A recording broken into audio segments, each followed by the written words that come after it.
¿Qué tal? Mi nombre es Martín Pantoja Aguilar y soy profesor investigador de la DCEA, de la División de Ciencias Económico-Administrativas, y pertenezco al Departamento de Gestión y Dirección de Empresas. Mi formación es de contador público y mi área de especialización es en finanzas corporativas, administración financiera y la educación internacional en finanzas. El día de hoy vamos a ver un ejercicio práctico sobre costo de capital, qué es, pero sobre todo cómo se calcula y para qué sirve, con un análisis detallado siguiendo los pasos del siguiente video. Es momento de que hagamos un ejercicio para comprender mejor cómo efectivamente se calcula. Tenemos ya listo este formato en Excel disponible en la plataforma para que pueda hacerse más rápidamente y tener más facilidad de entender el ejercicio. Y tenemos también ya la información del caso de la empresa Apple Computers de México, SADCB. ¿Okay? Bien, vamos ahora a proceder a leer el ejercicio y con base en la información que Apple Computers nos ha proporcionado, podemos ir resolviendo en nuestra hoja de Excel. Nos comenta que la empresa ha emitido un bono con duración de 15 años y ha pactado una tasa de interés anual del 8%. El primer componente, que es el costo componente de la deuda, se refiere a toda la deuda que la empresa ha contratado y el costo que está pagando a través de su tasa de interés. Por lo tanto, vamos a repasar la fórmula que ya conocemos, que el costo componente de la deuda es igual a esa tasa de interés menos el ahorro fiscal, que es el efecto del interés pagado, pero menos la tasa de impuesto. La tasa de impuesto, como ya nos lo mencionan aquí, es un 30% de acuerdo a la ley vigente al momento. Vamos a proceder entonces a registrar en esta celda el 8%, que es la tasa que efectivamente estamos pagando de interés. Y la fórmula nos dice que multipliquemos por la unidad menos la tasa del impuesto, que ya la tenemos aquí registrada, que es del 30%. Bajamos cantidades de este 8% y tendríamos entonces el resultado de restar la unidad menos el 30%, que nos da un 70%.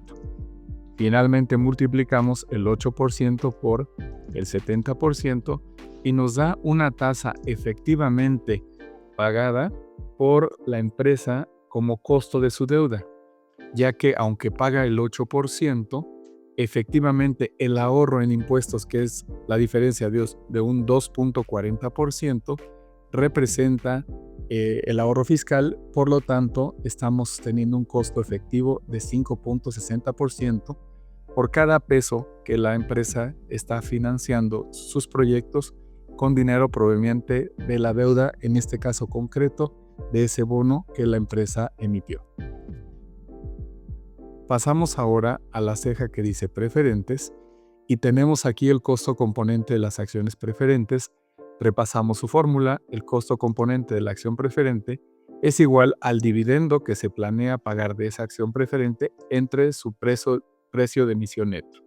Esto es lo mismo que el dividendo de la acción preferente dividido entre el precio original de la acción preferente, esto es, el precio al que la podemos colocar, restándole el costo de flotación, que son todos los gastos originados por poner a la venta y colocar esas acciones preferentes. Bien, aquí tenemos ya los datos.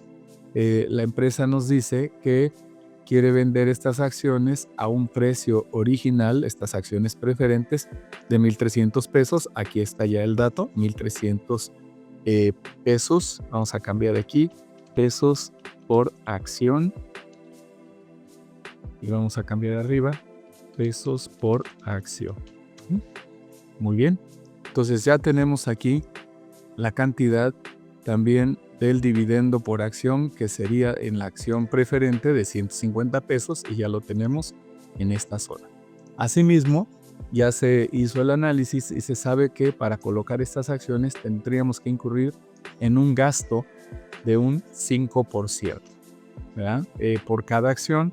Entonces vamos a calcular primero este precio de emisión neto, que sería multiplicar el precio de cada acción, esto es en cuánto podemos vender cada acción, y le vamos a restar el resultado de aplicar a ese precio de la acción el 5% del gasto.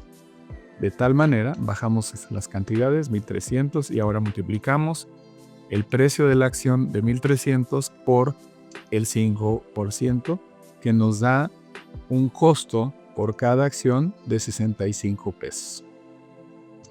Solamente tendríamos ya que restar los 1.300 menos los 65 pesos y por lo tanto estaríamos teniendo un precio de emisión neto de 1.235 pesos. El paso final sería entonces seguir esta fórmula y jalar el dividendo por acción de 150 pesos y dividirlo entre el precio de emisión neto que acabamos de calcular, que sería 1.235. Vamos a hacer la división y nos da un 0.1215%, lo podemos expresar en porcentaje.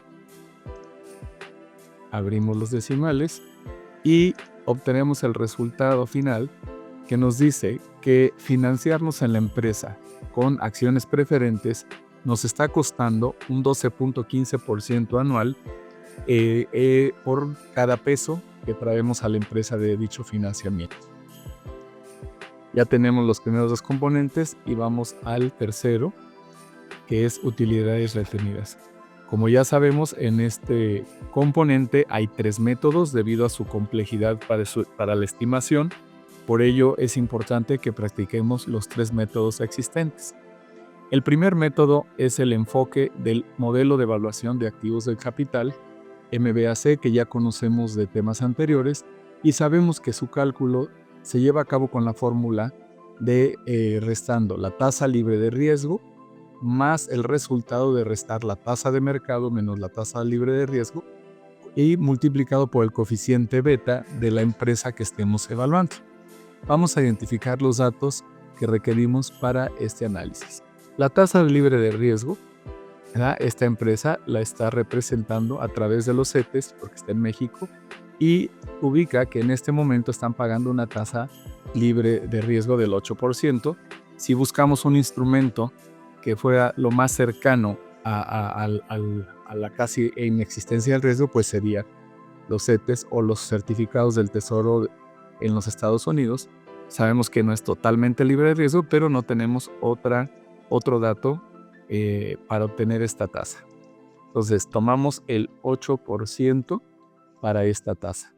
Después identificamos que el mercado, o sea, nuestro mercado de valores, en promedio, calculado a través de su índice de precios y cotizaciones, nos ha estado generando un 13% anual. Entonces el mercado está pagando un 13% anual. Y que esta empresa, Apple Computers, en su balance histórico ha mostrado una sensibilidad al mercado de 1.10 veces lo que al mercado le sucede. Esto es un beta de 1.10. Ya tenemos aquí ahora entonces los diferentes conceptos que integrarían nuestra fórmula y ya podemos proceder a sustituirla.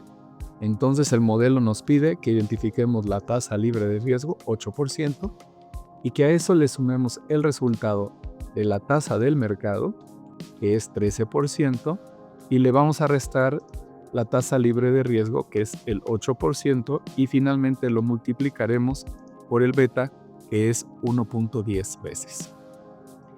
El modelo plantea restar a la tasa del mercado la tasa libre de riesgo para obtener esa prima de riesgo efectiva, que es la que es sensible al beta, a las veces que nuestra acción se ha movido, ya sea para arriba o para abajo, de acuerdo a lo que el mercado ha hecho en su historial de comportamiento.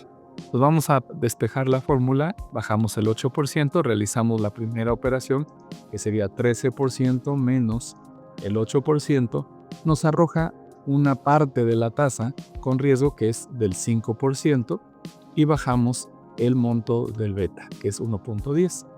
Seguimos despejando, bajamos el 8% y ahora vamos a hacer la multiplicación de esta parte de la tasa que tiene riesgo por el beta, que sería cómo reacciona ante el mercado, y nos arroja un una tasa del 5.50%.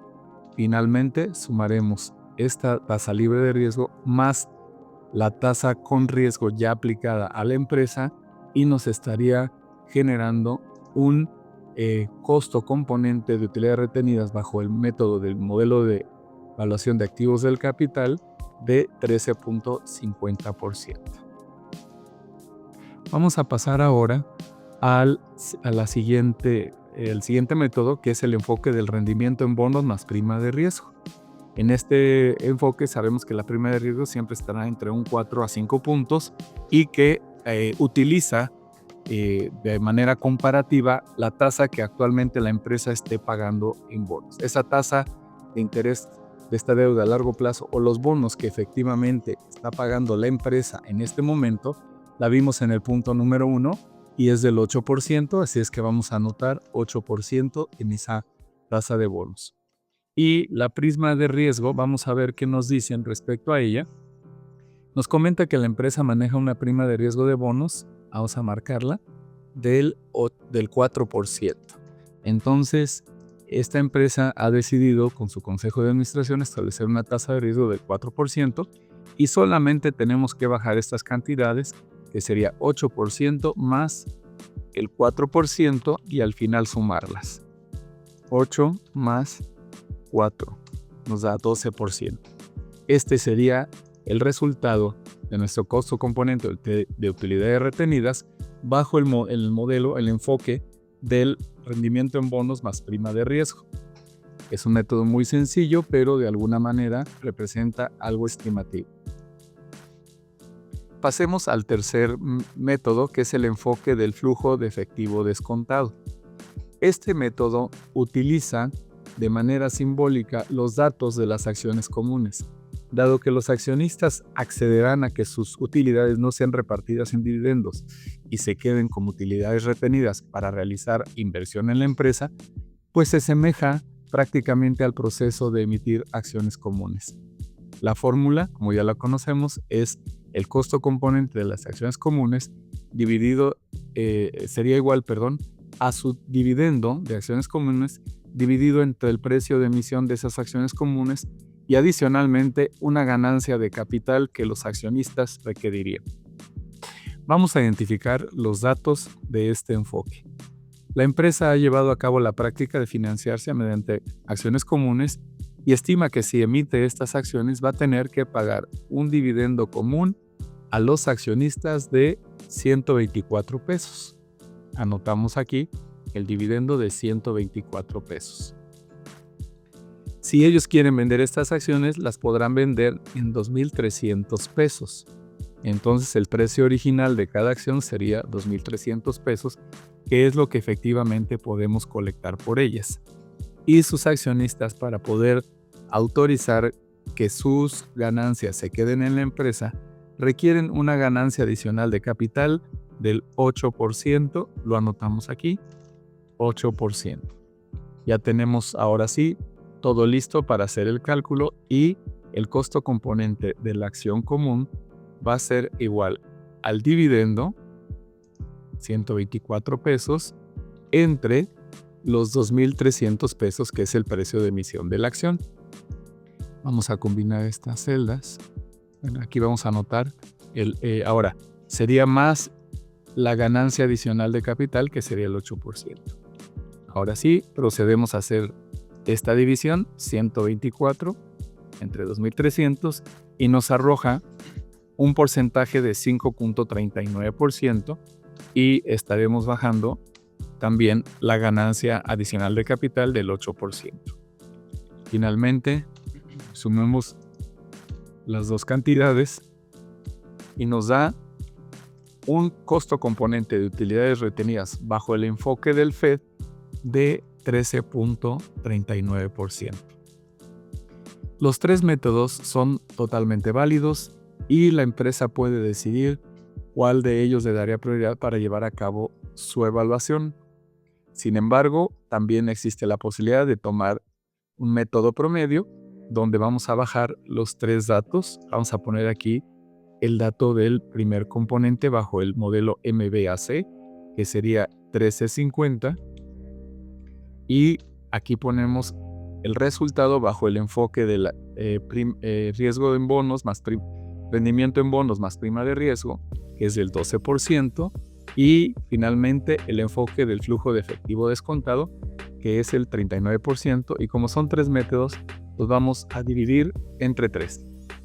Hacemos ahora la suma de los 3 componentes, 13.50 más 12 más 13.39, nos da un total de 38.89 que vamos a dividir entre 3 para sacar un promedio de los 3 métodos. Y ahora dividimos esa suma entre los 3 y efectivamente hemos encontrado el método promedio de los 3 enfoques, donde podemos estimar que el accionista que decida dejar sus utilidades en la empresa para que podamos hacer más proyectos de desarrollo deberá recibir al menos un 12.96% en cada peso que está reinvirtiendo en nuestra empresa. Finalmente, pasamos a las acciones comunes, donde el costo componente se calcula con la fórmula que previamente hemos marcado en el enfoque FED, pero la diferencia es que ahora tenemos, en lugar de solamente el precio original de la acción, tenemos el precio de emisión neto. Esto quiere decir que vamos a tener que restarle al precio original de la acción común los costos de flotación. El que no hayamos hecho la resta del costo de flotación en el método del enfoque FED para utilidades retenidas se debe a que efectivamente solamente se retienen las utilidades y no es necesario emitir las acciones. Por lo tanto, no se incurren en los diversos gastos de ponerlas en circulación. Sin embargo, cuando vamos al costo componente ya de acciones comunes y efectivamente las vamos a emitir, pues efectivamente tendríamos ya el dato de que tenemos que incurrir en costos de flotación.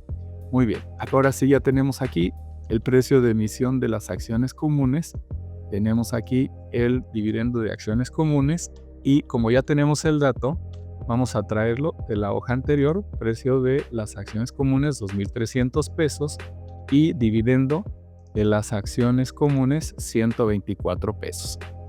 La ganancia también ya la tenemos, la traemos de la hoja anterior, que es del 8%, lo que estamos esperando, y ahora solamente nos queda identificar el costo de flotación. Bien, vamos a revisar y aquí lo encontramos. Dice que la empresa, si emite acciones comunes, incurrirá en costos de flotación por un 11% sobre el precio original de emisión. Entonces, podemos ya registrar aquí un 11%. Bien, ya tenemos la fórmula aquí arriba, solamente tenemos que seguirla y vamos a poner en la parte de la fórmula el dividendo de la acción común, que es 124 pesos. Y después nos pide el precio de emisión neto, el precio de la acción común, precio original, que sería de 2.300 pesos, y le tenemos que restar el costo de flotación que se calcula tomando el precio de emisión y multiplicándolo por ese porcentaje que representa el costo de flotación. A este producto que tenemos aquí le vamos a tener que sumar al final el 8% de ganancia adicional de capital. Vamos a bajar cantidades, el 124, y bajamos el 2.300 para finalmente hacemos el despeje de esta primera operación. 2.300 por el 11% nos está dando 253 pesos de costos en cada acción por haberla emitido. Bajamos ahora el 8% también y continuamos despejando nuestra fórmula. 124 ahora sí vamos a hacer el producto de restar al precio original de la acción, le vamos a restar el costo de flotación ya en pesos y nos queda que efectivamente vamos a recibir en líquido 2.047 pesos por cada acción y bajamos esta ganancia de capital, que es el 8%. Vamos ahora a convertir en porcentaje el pago del dividendo al dividirlo entre el precio de emisión neta. Nos quedaría un 6.06% y bajamos el 8%, que es la ganancia adicional. Estamos estimando que debido al dividendo tenemos que pagarle al accionista un 6.06%, pero que además requiere, por el gran riesgo que corre como inversionista, como accionista, un 8%. Entonces haremos la suma de ambas partes y encontramos ya el costo componente de acciones comunes. Esto es que por cada peso que la empresa decide traer para inversión a través de la emisión de acciones comunes, le va a costar un 14.06%. Esto es lo que el inversionista estaría dispuesto a pagar por la acción y a través del rendimiento que la empresa se pueda comprometer a generar. Muy bien, ya tenemos entonces los 4 componentes.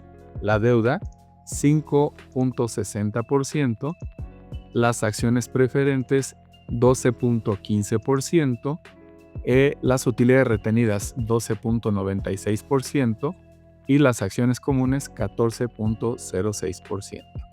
¿Vean? Entonces ya podemos ir dimensionando cómo a medida que cada componente va calculándose, va subiendo, porque también el riesgo para el inversionista va subiendo. Finalmente pasemos a la hoja que dice PPCC, promedio ponderado del costo de capital, y ya tenemos aquí su fórmula, que es cada componente, deuda, acciones preferentes, utilidades retenidas y acciones comunes, se va a multiplicar por el peso correspondiente a cada componente para poder hacer una ponderación. Este peso se va a calcular con el concepto de estructura de capital, que incluso seguiremos practicando más adelante. Estructura de capital consiste en determinar qué porcentaje del dinero que estoy utilizando como financiamiento para la empresa tengo en cada uno de los componentes. Entonces, la empresa Apple Computers nos ha dicho que sus diversas fuentes de financiamiento tienen la siguiente estructura, y aquí encontramos que en la deuda tiene un 35% de fondos que provienen de dicho instrumento. Esto es, el 35% de su dinero para financiamiento proviene de los bonos que ha emitido. Después nos comenta que tiene un 10% de fondos que provienen de acciones preferentes. Esto es, ha emitido acciones preferentes y ese monto de dinero representa un 10% del total del financiamiento. Enseguida nos menciona que hay un 30% de fondos que provienen de utilidades retenidas. Entonces marcamos aquí el 30% que proviene de utilidades retenidas. Y finalmente ya podemos deducir que el restante proviene de acciones comunes, que es un 25%. Pues vamos a anotar aquí un 25% que viene de las acciones comunes. La estructura de capital siempre nos debe dar el 100%, por lo tanto vamos a sacar la sumatoria y comprobamos que efectivamente el 100% del dinero de la empresa está constituido un 35% por deuda, un 10% por capital preferente o acciones preferentes, un 30% en la retención de utilidades que se le ha hecho a los accionistas y un 25% por nuevo capital común que se ha estado emitiendo. Esto nos da el 100% y ya podemos tener ahora sí los pesos. Este WDT sería el peso de la deuda del 35% y así sucesivamente para los demás componentes. Vamos a hacer ahora el registro del mismo. Como ya tenemos los componentes calculados, el componente de la deuda lo vamos a traer de aquí, de la hoja de deuda, y es un 5.60%. El componente de acciones preferentes lo traemos de su hoja correspondiente y ya tenemos registrado el monto. Vamos a traer ahora de utilidades retenidas el costo componente de 12.96 y de acciones comunes el costo componente de 14.06. Son los datos que ya hemos calculado previamente. Ahora vamos a registrar su peso. La deuda pesa 0.35, ¿ok? Para efectos visuales déjenme convertirlo en decimal. El costo componente de acciones preferentes es un 10%, lo convierto a decimales solamente para visualmente distinguirlo, pero efectivamente no hay ningún problema en expresarlo en decimal o en porcentaje. Ahora estamos trayendo el porcentaje de utilidades retenidas, que es el 30% o 0.30, y el de capital común, que es solamente un 25% o 0.25. Vamos a abrir un poco esta columna para que se pueda observar. Muy bien.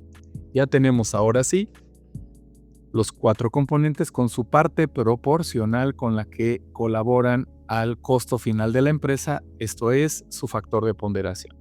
Hagamos entonces la multiplicación de cada uno de ellos por su peso y nos da 1.96 para la deuda. Multiplicamos el costo componente de acciones preferentes por su peso, nos da 1.21. Ahora utilidades retenidas por su peso nos da 3.89 y finalmente acciones comunes por su peso de 0.25 nos da 3.51. Y finalmente ya solo nos queda sumar cada una de las proporciones con las que colabora en el costo total de la empresa cada componente y finalmente encontramos que el promedio ponderado de costo de capital de la empresa es 10.58%. Esto es lo mismo que decir que es el costo de capital, lo mismo que decir que es su tasa requerida de rendimiento, ya que cuando hagamos un proyecto, los accionistas esperan que al menos ganemos 10.58% en ese proyecto, porque con ese 10.58 estaremos en posibilidades de pagar los intereses de la deuda y beneficiarnos de la deducibilidad de los intereses. Con este mismo porcentaje estaremos en posibilidad de pagar el rendimiento de los accionistas preferentes.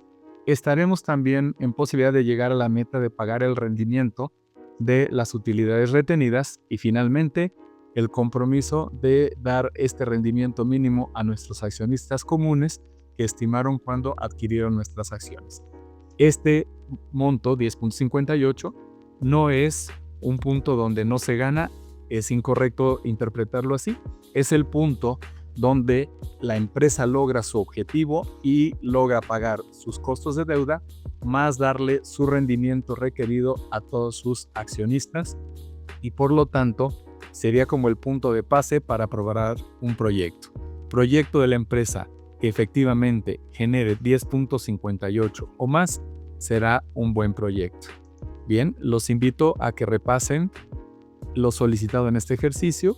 Estos cálculos tienen el formato y pueden ustedes repasarlo, pero además que vuelvan a repetir cuál es el significado de estos 4 componentes, incluyendo el significado de cada uno de los 3 componentes de las utilidades retenidas, como ya fue analizado, y además esta conclusión final de qué significa el costo de capital.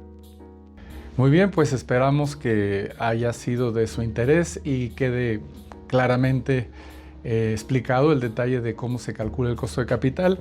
Si hubiera alguna duda, algún comentario, a mi correo electrónico, estoy a sus órdenes y espero sus preguntas, sus respuestas o sus expresiones acerca del video.